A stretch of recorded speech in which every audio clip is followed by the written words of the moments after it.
धनंजय मुंडेंना भगवान गडानं पाठराखण केली. काय सांगाल त्याच्यात आवश्यकता आहे? कारण प्रत्येक व्यक्तीच्या भूमिकेवर व्यक्त होण्याने फक्त बातमी होते, बाकी काही होत नाही.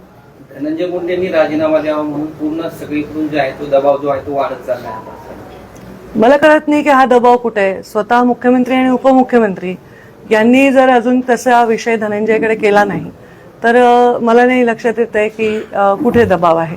त्यांनी सांगितलेलं आहे स्वतः अजित दादा पवार यांनी की ह्याच्यामध्ये आम्हाला कुठेही संबंध आढळला तर आम्ही योग्य ती कारवाई करू, संबंध नसेल तर अन्याय व्हायला नको, ही त्यांची भूमिका आहे. हा त्यांच्या पक्षाचा निर्णय आणि सर्वार्थाने मुख्यमंत्र्यांचा निर्णय आहे. तर त्यामुळे त्यांनी जो निर्णय घेतील, तपास यंत्रणा त्यांना जे काही देतील त्याच्यावर हे सगळं अवलंबून आहे मला असं वाटतं. कारण आपल्याला कोणालाही त्याच्याबद्दलची गहन माहिती नाही. नामदेव महाराज शास्त्री यांनी पंकजा मुंडेसाठी भगवानगडाचे दरवाजे बंद केले होते असं प्रकाश महाजन म्हणाले. हीच बातमी करतो तुम्ही आता.